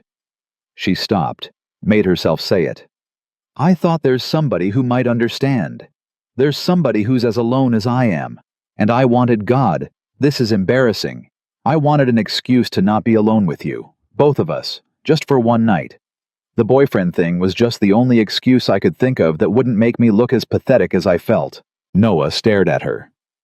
So we both used the same lie, he said slowly, to do the same thing, to not be alone, without having to admit that's what we wanted. Pretend survivors, Ava said. I told you. Both of us walking around acting like we made it out fine. Both of us drowning in our nice safe lives. She turned to face him fully, and the cold had turned her nose and cheeks pink, and her eyes were raw, and there was nothing left of the bright, capable mask, nothing at all, just a person standing in the cold, telling the truth. So when you stood up in there and said all those things, I already know who she really is. You're not too much. I'm not going anywhere. I lost it. Because for 1 second, I forgot it was supposed to be fake. For 1 second, it felt like somebody actually meant it. And I haven't had somebody mean it in so long that I didn't know what to do with it except run out here and cry. It wasn't fake, Noah said. Don't. I'm not Ava. Listen to me. He turned, and now they were facing each other fully close, their breath mingling white in the dark. I know we made it up. I know 2 months is a lie, and the relationship's a lie, and all of it's a lie. But what I said at that table wasn't about the lie. I wasn't defending a fake girlfriend. I was watching a man try to make a real person believe she was small, and I couldn't sit there and let it happen because it wasn't true, and I could see it wasn't true. Everything I said about you, I'd seen with my own eyes in 3 hours. You asked for help. You walked in scared and did it anyway. You stopped letting him make you smaller halfway through dinner. I didn't make any of that up. The frame was fake. What was inside the frame was the realest thing I've felt in over a year. Ava was crying now, openly not bothering to hide it. I can't do this, she whispered. I can't do this again. You don't understand. The last time I let myself feel something for somebody, I lost 4 years of my life and most of who I was. I can't. I have a system. I have a careful little life. I don't get to want things. Noah wanting things is how it starts. I know, Noah said. You don't. I do. His voice was rough. You think I'm not scared? You think I didn't stand in my apartment 14 months ago, and watch the one person I built my whole world around pick up 2 suitcases and walk out the door like she was returning library books. You think I don't know exactly what it costs to want somebody and have them leave? I have a 4-year-old who asks me every single night if I'm going to leave too. Every night, Ava. Because the one thing she's learned about love so far is that it walks out the door. I'm not scared of a little. I'm terrified. I've spent 14 months making sure I never have to feel that again, and I did it the exact same way you did. I built a careful little life where I don't need anybody but Emma, and I called it strength. He let out a breath. It's not strength. It's just a different way of being a coward. I figured that out about an hour into your family's dinner, watching my kid laugh at a dog, realizing I'd forgotten what it felt like to be in a room that was actually alive. So what are we supposed to do with that? Ava said helplessly. We're 2 terrified people who built 2 careful cages, and we're standing on a fire escape admitting we both want the same thing, and we're both too scared to— I know what I'm supposed to do with it, Noah said. What? Stop being a coward. And he kissed her. It wasn't planned, and it wasn't smooth, and it wasn't for show. There was no one to perform for out here, no family at the window, no Marcus to convince, just the 2 of them, and the cold and the city below. He kissed her, and for a second Ava went rigid, and Noah started to pull back, started to say, I'm sorry, I shouldn't have. And then her hands came up and grabbed the front of his sweater, the blue sweater his ex-wife had given him 2 Christmases ago, and she pulled him back in and kissed him like a person who'd been holding her breath for a year and had finally been allowed to exhale. When they broke apart, they were both shaking and not from the cold. That wasn't for show, Ava whispered. No, Noah said. There's nobody out here to show. That was real. That was real. She let out a breath that was half laugh and half sob, and pressed her forehead against his chest, and Noah wrapped his arms around her, and for a moment, they just stood there, 2 people who'd spent a combined 2.5 years drowning quietly, holding on to each other on a fire escape on Christmas Eve, like the only solid thing in a freezing world. I stopped being okay a long time ago, Noah said into her hair. Quiet, the thing he'd never said out loud to anyone. And the messed up part is, I didn't even know it. I thought I was fine because I wasn't falling apart. I thought as long as I could get Emma to school and pour the concrete and keep the lights on, that was the same as being okay. It's not. I haven't been okay in 14 months, and I genuinely didn't know it until tonight. Ava pulled back to look at him. Her face was wet and red and wrecked, and Noah thought she had never looked more like a real person in the whole 3 hours he'd known her. Then we're both pretending survivors, she said. Yeah, Noah said. Yeah, we are. And now what? We've admitted it. We're standing here. What happens now? The fear was still in her voice, but it had changed shape. It wasn't the fear that wanted to run anymore. It was the fear that wanted to be told it was safe to stay. Because I have to tell you, Noah, I am not a casual person. I can't do a casual thing. I don't have a casual setting. If I let myself feel this, if this is real, then it's real, and I will need it to mean something, and I will be devastated if it turns out to be one weird magical Christmas Eve that we never talk about again. So you have to tell me right now, is this a thing that happened, or is this a thing that's happening? Noah looked at her, and he thought about Emma asleep on the couch behind the glass under a stranger's blanket, with a dog guarding her. The first time in 14 months, he'd watched his daughter sleep somewhere that wasn't their cold apartment and felt like she was safe. He thought about the careful, half-dead life waiting for him across the hall. He thought about how easy it would be to say, let's just see to keep one foot out the door to protect himself the way he'd been protecting himself, and how that protection had nearly killed something in him without him even noticing. It's a thing that's happening, he said. Don't say that because I'm crying. Don't say it because it's Christmas and you feel bad. Ava. He took her face in both his hands gently, his rough concrete worker's hands cradling her cold, wet face, and he made her look at him. I have a 4-year-old. I don't get to do casual either. I don't get to bring something into my life that's going to walk back out because she's the one who'll pay for it, not me. So believe me when I tell you, I would not be standing here saying this if I didn't mean it all the way down. I don't have the luxury of meaning things halfway. Not anymore. Everything I do for, keeps now, because there's a little girl asleep in there who can't afford anything else. He brushed a tear off her cheek with his thumb. So yeah, it's a thing that's happening. If you want it to be. It's terrifying, and it's insane. And we met 3 hours ago, and I don't care. It's happening. Ava closed her eyes. A long shudder went through her, and Noah felt it as the moment something let go inside her, some braced and frozen thing that had been clenched tight for years, finally loosening. Okay, she whispered. Okay. It's happening. And then she laughed a real laugh, wet and surprised and slightly hysterical. Oh my God. My mother is going to be insufferable. She's going to say she knew. She didn't know anything, the whole thing was fake, but she's going to say she knew the second you pulled out my chair. I'm not telling her it was fake. We are absolutely never telling her it was fake. We're taking that to our graves. Ava wiped her face, smearing what was left of her makeup completely. God, I look like a raccoon. I cannot go back in there looking like this. Claire will know something happened. Claire already knows something happened. Claire's known since the drinks table. What do you mean Claire's known since the drinks table? She cornered me earlier. I told her the truth. Not the fake boyfriend truth, the actual truth that I didn't know much about you, but I knew somebody had hurt you, and I wasn't going to let anything happen to you tonight. She liked that. She told me to stay close to you when Marcus showed up. She's been on our side the whole time. Noah paused. Well, your side. I wasn't on a side 3 hours ago. I think I'm on a side now. Ava stared at him. You told my suspicious sister a version of the truth, and it made her trust you. I keep telling you, honest people make the best fake boyfriends. He almost smiled. Turns out they make even better real ones. That undid her completely. She laughed and cried at the same time and hit him in the chest, not hard, and then left her hand there flat against the blue sweater over his heart.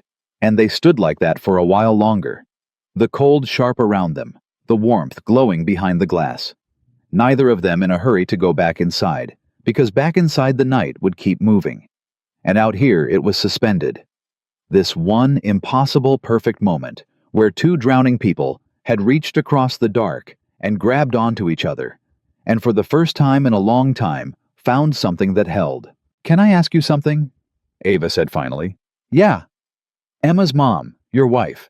You said she walked out 14 months ago. Do you still? She stopped unsure. I don't want to ask the wrong thing, but I have to know what I'm standing next to. Are you still in love with her? Is this a thing where I'm going to be competing with a ghost? Noah considered it. He'd promised her the truth, all of it, and he wasn't going to start hedging now. No, he said. I don't think I'm in love with her anymore. I think I stopped being in love with her a while before she even left, honestly. We'd been roommates raising a kid for a long time before she actually walked out. What I've been carrying isn't love. It's the wound. There's a difference, and it took me a long time to figure that out. I'm not heartbroken over Sarah. I'm heartbroken over what it did to Emma and what it did to my idea of myself, the idea that I was a guy people stayed for. That's the part that's been killing me. Not missing her, just finding out I was leavable. That after everything, after war, after all of it, I was a guy somebody could just put down and walk away from. He shook his head. You're not competing with a ghost. There's no ghost. There's just a guy who's been scared for 14 months that the problem was him, that he's fundamentally the kind of person people leave. You're not, Ava said immediately fiercely. Noah, you're God. You're the opposite of that. You're the kind of person who shows up. You showed up tonight for a stranger. You stayed at a table and took fire from a guy you'd never met to protect somebody you'd known 3 hours. You've spent 14 months building your entire life around never letting your daughter feel left. You are not a person people leave because there's something wrong with you. She left because there was something wrong with her, or with the situation, or with the timing. But it was not because you're leavable. You're the most stayable person I've ever met. That's the actual problem with you.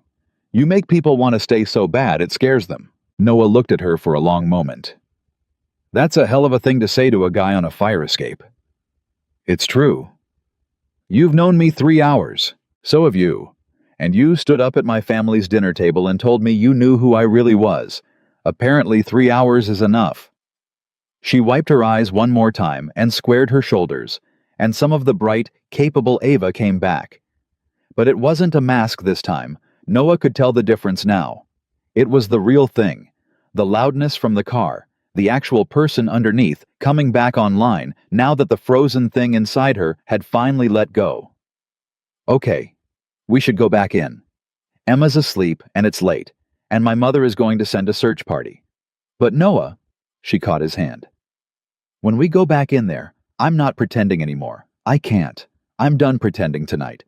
So if my mom asks how we met, we tell her the truth, the across the hall part. And if she asks how long I'm going to say something vague, because 3 hours is going to give my father a heart attack. But everything else, everything we tell them from now on, it's real. Deal. Deal, Noah said. And tomorrow. She took a breath. Tomorrow's Christmas. And you and Emma are going to wake up across the hall in that cold apartment, and I'm going to wake up alone in mine, and I don't want that. Is that crazy? After one night, I don't want to wake up alone on Christmas tomorrow, knowing you're 20 feet away waking up alone too. That seems insane. We just spent the whole night talking about how scared we both are, and now I'm inviting myself to your Christmas morning. Come over, Noah said. What? Tomorrow, Christmas morning. Come over. I've got 2 badly wrapped presents for Emma, and a plan to make pancakes, and it's the kind of thing that's been breaking my heart to do alone for 14 months. So come over. Watch her open her presents. Eat bad pancakes. Don't wake up alone. He squeezed her hand. We've already done the hard part, Ava. We already told each other the truth. Christmas morning's the easy part. Ava's eyes filled again, but she was smiling now. A real, full, unguarded smile, the kind Noah suspected Marcus had spent 4 years trying to put out and had never quite managed to. Okay, she said. Yeah, okay. I'll come over. I'll bring syrup. Your pancakes are probably terrible. My pancakes are extremely terrible. I burn the first 4 every single time. Then I'm definitely coming over. Somebody has to save those children from your pancakes. They were both laughing now, the kind of laughing that comes loose after a long cry when the back door opened behind them, and Claire stuck her head out into the cold, took one look at the two of them. Ava's wrecked makeup, Noah's hand in hers, the way they were standing, the whole obvious truth of it, and didn't say a word about any of it. Mom made coffee and there's pie, Claire said. And Emma woke up for about 30 seconds, asked where her daddy was. I told her you were outside, and she said, okay, tell him I'm having pie, and went right back to sleep on the dog. So, whenever you two are done freezing to death out here being dramatic, there's a kid inside eating her body weight in pie and a family that would very much like to meet the real version of whatever this is. She raised an eyebrow. And it's real now, right? Because I called it at the drinks table, and I would like that on the record. Noah looked at Ava. Ava looked at Noah. It's real, Ava said. Knew it, Claire said, and disappeared back inside. And through the open door came the warmth and the noise and the light, the whole glowing machinery of a family on Christmas Eve. And somewhere in the middle of it, a 4-year-old girl asleep on a dog safe, warm surrounded, dreaming whatever 4-year-olds dream when for the first time in a long time they aren't afraid. Noah took a breath. The cold went all the way down into his lungs, and for once it didn't feel like enduring. It felt like being alive. Come on, he said, and he kept her hand in his, and he didn't let go. Let's go have pie with your crazy family. And the two of them turned together away from the cold and the dark, and the long, careful, lonely lives they'd each built like fortresses, and walked back through the door into the light. The pancakes the next morning were terrible. Noah burned the first 4 exactly as promised, and Emma sat at the kitchen counter in her reindeer pajamas, declaring each ruined one the worst pancake in the world, with the gleeful brutality only a 4-year-old can manage, and Ava stood at the stove in a borrowed t-shirt of Noah's and her dress from the night before, taking the spatula out of his hand and saying, "Okay, give me that you clearly weren't lying about being a disaster." And the cold apartment that had been a tomb for 14 months was suddenly full of smoke and laughter, and the smell of syrup. And Noah stood in the middle of his own kitchen and felt like he'd walked into someone else's life by mistake. A better life. A life that had been waiting on the other side of a door he'd been too afraid to open. Emma opened her 2 badly wrapped presents and loved them with the totality that small children bring to everything. And then Ava produced a 3rd present from her bag. A stuffed dog Golden, exactly like Biscuit. And Emma looked at it, and then looked at Ava and said, "You got me, Biscuit," in a voice of pure astonishment, and Ava said, "I got you a biscuit you can keep." And Emma climbed off the stool and walked straight over and hugged Ava around the legs. And Noah had to turn around and pretend to be very busy with the pancakes for a minute, because the sight of his daughter hugging this woman who'd knocked on their door 18 hours ago undid something in him that he didn't have a name for. "Daddy's crying at the stove," Emma announced. "Daddy's not crying. There's smoke." "You're crying." "It's the smoke, Emma. Ava is Daddy crying." Ava looked over at Noah at his back, at the way his shoulders had gone tight, the way they did when he was holding something in, and her face went soft. "No, baby," she said gently. "Your daddy's just really happy. Sometimes grown-ups cry when they're happy. It's a weird thing we do." "That's dumb," Emma said. "It really is," Ava agreed. "Eat your terrible pancake." That was the first morning. There were a lot of mornings after it, and not all of them were like that one. Because the thing nobody tells you about two drowning people deciding to hold on to each other is that holding on is the easy part. The water doesn't go away just because you've found someone to hold. Noah learned that over the weeks and months that followed, learned it the hard way, the way he learned everything. There was the night in February when Ava's phone buzzed at 11 p.m. with an unknown number, and Noah watched the color drain out of her face, watched her go small and still, in a way he'd only seen once before at her family's dinner table, and he understood, without being told, that it was Marcus, or that she was afraid it was Marcus, and that 4 years of damage didn't undo itself just because somebody had stood up for her at a Christmas dinner. She didn't answer it. She sat on his couch with the phone face down on the cushion, and her arms wrapped around herself, and Noah didn't crowd her, didn't try to fix it, just sat down next to her at a careful distance and said, "You don't have to answer that. You don't ever have to answer that. And if he shows up, if he ever shows up, you have me, and you have Frank, and you have Claire, and that man would have to be out of his mind to come within a mile of this family." And Ava had cried. Not the good kind of crying, the old kinds, the kind that came from the deep place, and Noah had let her. And somewhere around midnight, she'd said very quietly, "I'm sorry. I know this is a lot. I know I'm a lot." He always said, and Noah had cut her off, gentle but absolute, "I already know who you really are. We settled that on a fire escape. He doesn't get a vote anymore." It turned out to be a wrong number, but the fear was real, and it lived in her, and Noah learned to live alongside it, without ever once making her feel like it made her less. And there was the night in March when it was Noah who came apart, when Emma had a nightmare and woke up screaming for her mother. Not for Daddy, for Mommy, for the woman who'd walked out and never looked back. And Noah had held his sobbing daughter at 3 a.m. while she cried for someone who wasn't coming. And after she finally fell back asleep, he'd walked into the kitchen and found himself shaking the old wound torn wide open. The voice in his head that said, "You're leavable. You're not enough. Even your own kid wants the one who left."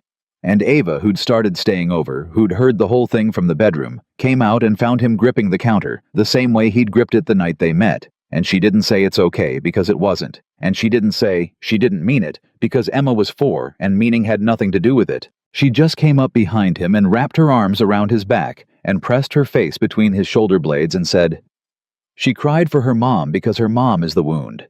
You're not the wound, Noah. You're the one who stays. Kids cry for the wound at 3 a.m. They build their whole lives on the one who stays. You'll see. Give it time. You'll see." And he had seen. Slowly. Over months. He'd seen Emma stop asking if he was going to leave. He'd seen her stop asking about her mother at all, not because she'd forgotten, but because the hole had filled in with something else, with pancakes and a stuffed dog named Biscuit, and a woman who showed up and kept showing up and never once picked up a suitcase. They argued too. They were both stubborn, both scarred, both fluent in the particular language of people who'd learned to protect themselves by going cold. There was a fight in April so bad that Ava went back to her own apartment across the hall and slept there for 2 nights, and Noah lay awake both nights 20 feet away, convinced he'd ruined it. Convinced this was the part where she left because everyone left. That was the one true thing he knew about love. And on the third morning, there was a knock on his door, and he opened it, and Ava was standing there in the hallway, exactly where she'd stood the first night. And she said, "I'm not knocking to ask you to pretend anything. I'm knocking because I went home to prove to myself I still could, that I didn't need you, that I wasn't doing the thing I swore I'd never do again. And I proved it. I can survive across the hall. I just don't want to." She'd swallowed hard. There's a difference between needing somebody because you're trapped and choosing somebody because they're home. He made me think those were the same thing. They're not. You're not a cage, Noah. You're a home. And I'd like to come home if you'll still have me. And Noah had pulled her across the threshold and into the apartment that had stopped being a tomb, and neither of them slept across the hall from each other ever again. The breakthrough, the real one, the one that turned a fragile thing into a permanent one, didn't come in a single dramatic moment. That was the part Noah hadn't expected. He'd spent his whole life in a world of single dramatic moments. The deployment, the firefight, the wedding, the day Sarah walked out. He'd thought love would be like that, a moment you could point to. But this wasn't that. This was 1,000 small mornings.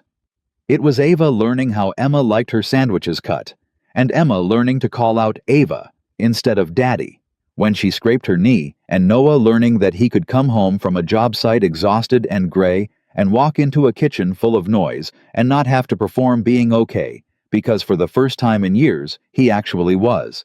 It was Frank teaching Noah to build a birdhouse, and the two old soldiers spending whole Saturdays in companionable silence in the garage.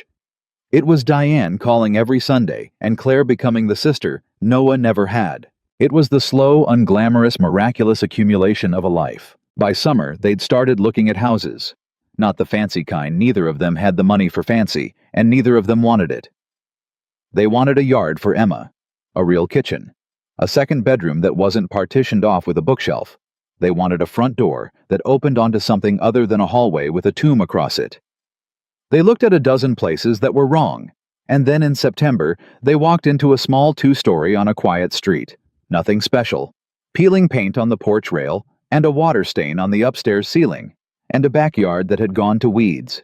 And Emma ran straight through the empty rooms, shrieking with joy, and claimed a bedroom by lying down on the floor of it and refusing to move. And Ava stood in the kitchen and got very quiet, and Noah came up beside her and said, "What is it?" And Ava said, "It's not perfect. There's a water stain. The porch needs work. The yard's a disaster." And Noah said, "Yeah." And Ava said, "I love it so much I can't breathe." And they bought it. It was not a polished house. They never made it polished. The porch rail got fixed, but the yard stayed half wild because Emma liked it that way, liked having a jungle to play explorer in. The water stain got painted over and came back twice more before they fixed the actual leak. There was always something, a faucet dripping a door that stuck a winter when the heater died, and they all three slept in the living room by the fireplace, and Emma declared it the best night of her life. It was a real house with real problems, full of real people who stayed. And that was the thing Noah kept coming back to. The thing he turned over in his mind on the long drives home from job sites. The thing he'd spent 8 years in the Navy and 14 months in a cold apartment, never managing to understand. He'd thought for most of his life that strength was about what you could endure alone. That the measure of a man was how much weight he could carry without help, how long he could hold a line by himself, how well he could convince the world he was fine when he wasn't. He'd built his whole identity on it. "I'm fine. I've got it. I don't need anybody." He'd worn it like armor right up until the night a stranger in a green coat knocked on his door and accidentally showed him that the armor had become a coffin. What he understood now, what it had taken a fake relationship and a real one and 1,000 small mornings to teach him, was that there was no strength in enduring alone. None. Enduring alone was just slow drowning with good posture. The actual strength, the hard thing, the thing that took more courage than any deployment, was letting somebody in. Was knocking on a door or answering one. Was sitting at a stranger's table and letting their warmth touch the frozen place. Was telling the truth on a fire escape when every instinct screamed to keep pretending. Was choosing every single morning to stay and to let yourself be stayed for. That was the part nobody had ever taught him. Not the Navy, not survival, not all those long nights of proving how much he could take.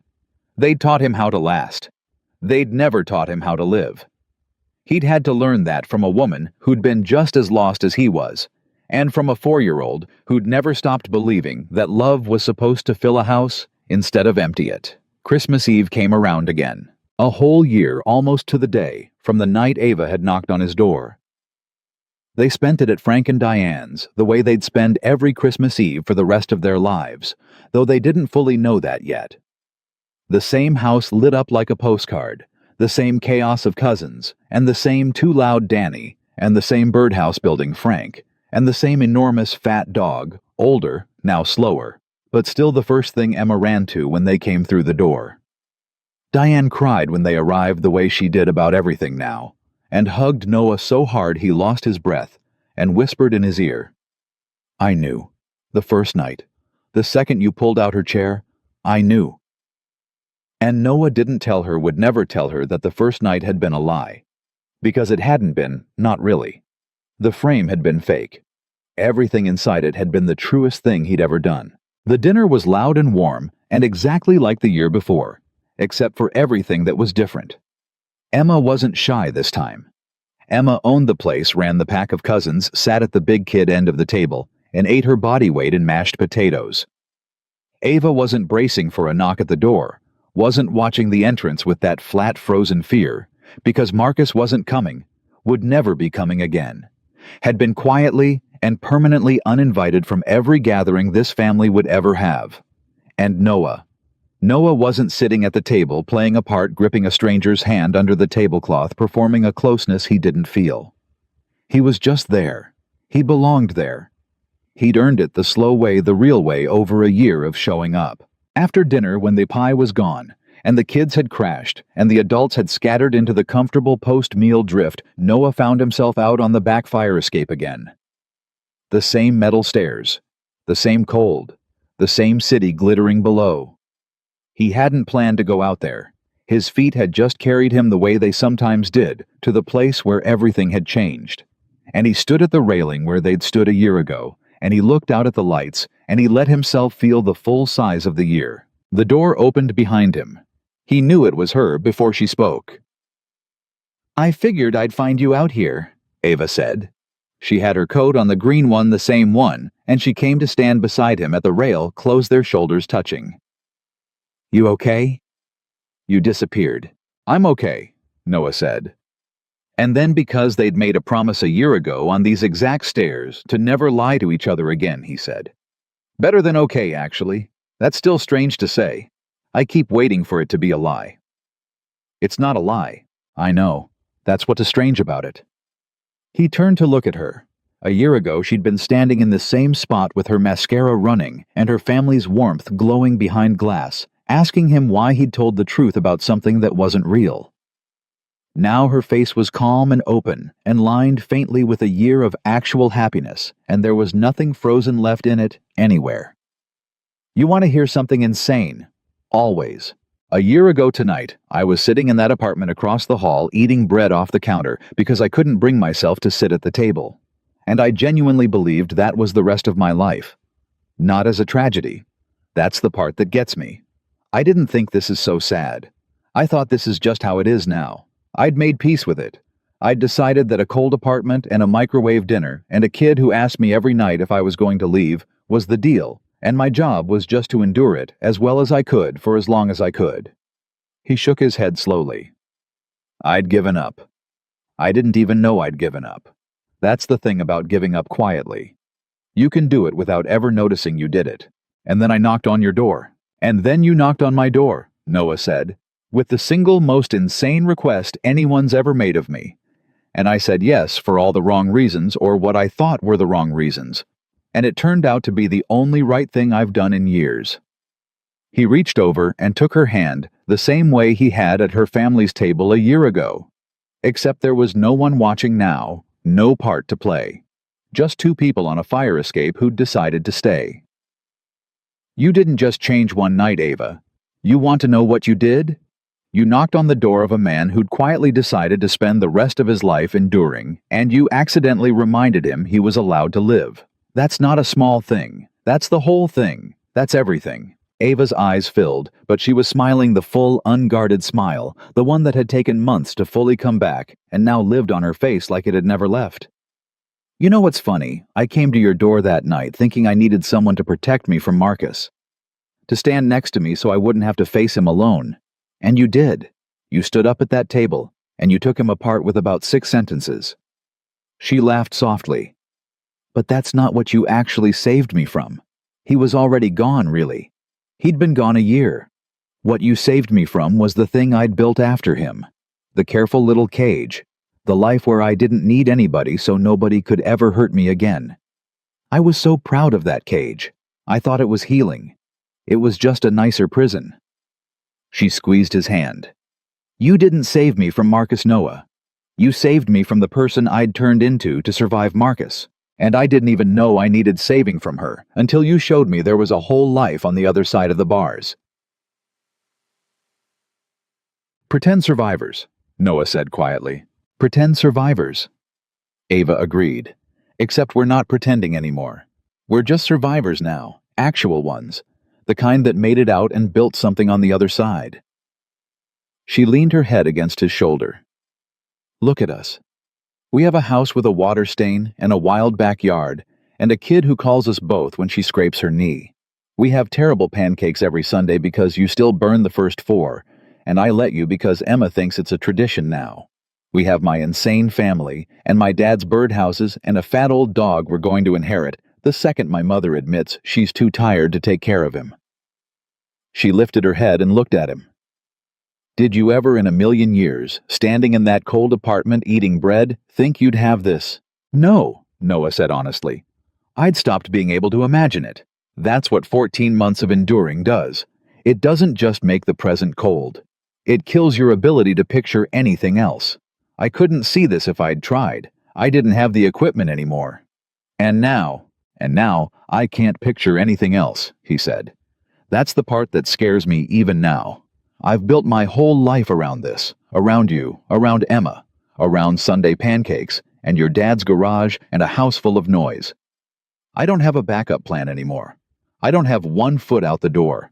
For a guy who spent 14 months making sure he could survive losing everything that's terrifying. He looked at her.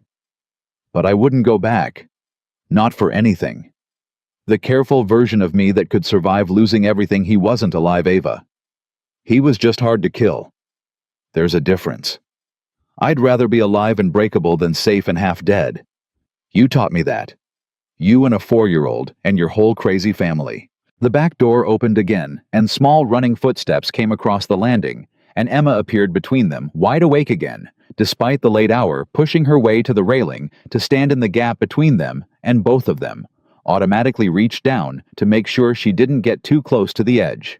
A thing they did now, without thinking, the four-handed reflex of 2 people who'd decided to keep one small person safe for the rest of their lives. What are you guys doing out here? Emma demanded. It's cold. Grandma says come in for hot chocolate. She'd started calling Diane Grandma somewhere around the summer, and no one had corrected her, and Diane had cried for an hour the first time. Why are you out in the cold? It's Christmas. We're just talking, baby, Noah said. About what? Noah looked at Ava over the top of his daughter's head.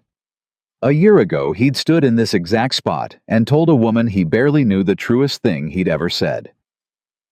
Now he looked down at the little girl between them, the one who'd asked him every single night for over a year whether he was going to leave, and who hadn't asked him that question in months, because somewhere in the last year she'd simply stopped being afraid of it.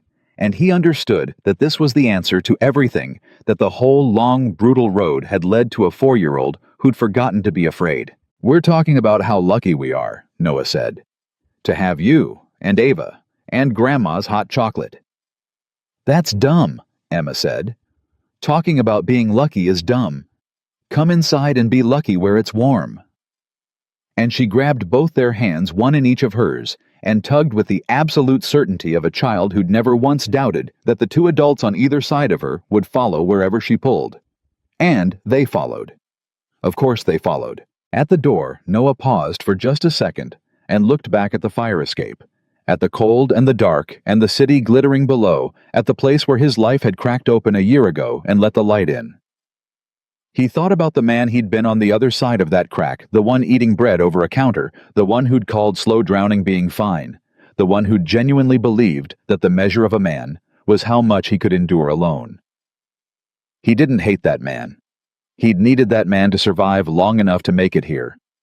But he didn't want to be him anymore. And the miracle, the actual miracle, was that he didn't have to be. He'd spent 8 years in the Navy learning how to survive. He'd spent 14 months in a cold apartment learning how to endure. And it had taken a stranger's desperate knock on Christmas Eve to finally teach him the one thing none of it ever had, the only lesson that had ever really mattered. Home was never a place. It was never the apartment or the house or the partitioned bedroom. It was never something you could buy or build or pour a foundation for. Home was the people who stayed. It was the woman who knocked and then never left, and the daughter who stopped being afraid, and the loud, crazy family that pulled up a chair without being asked. Home was the ones who stayed, and Noah Carter, former Navy, former husband, former drowning man, finally, after all of it, had a home full of them. He stepped inside into the warmth and the noise and the light, and he closed the cold door behind him, and he was never alone again.